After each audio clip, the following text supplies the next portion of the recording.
চলমান কি জিনিস? সকল জীব, সকল জীবের সৃষ্টির কেন্দ্রবিন্দু এই বাণী। আচ্ছা, আবার এই ফিলোসফি বুঝতে কি দরকার? প্রথমেই আমি আমার পরিচয় দিই, আমি একজন মুসলিম মানুষ, আমি ভালোবাসি মুসলিম সম্প্রদায়কে।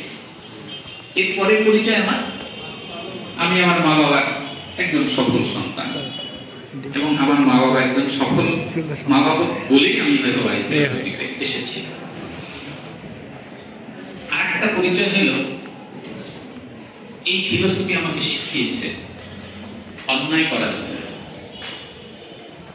আমি ছাত্রদের উদ্দেশ্য বলছি, তোমরা তো রাস্তাঘাটে অনেক ঘোরাফেরা করবে, জানতে পারবে লালমনিরহাট জেলা প্রশাসন এখন যে কোনো অন্যায় মুক্ত। শুধু আমি না, আমার সকল সহকর্মী। এটা কি ফিলোসফি বলে?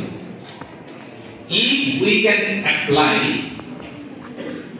justification which is living in our human beings in the inner side, এটাকেই বলে justification।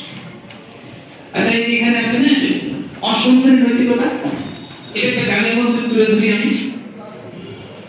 আমার বধুয়া আম বাড়ি যায় আমারই আঙ্গি না দেয়া, এটা কি অসম্য বলে না? মিসেস আমার, সোজা বাংলায় যদি বলি ও আমার, আমার আঙ্গিনা দিয়া প্রিন্সিপাল সাহেবের বাসায় চলে যাচ্ছে। এর সে কষ্ট আমার জীবনে আছে? এটাই বৈষম্য। 17 বছর পর্যন্ত আমি একটা সিল মারতে পারি না, এর চেয়ে বৈষম্য কি হতে পারে? আমরা এই বৈষম্য দূর করতে চাই কি দিয়া? ফিলোসফি দিয়া।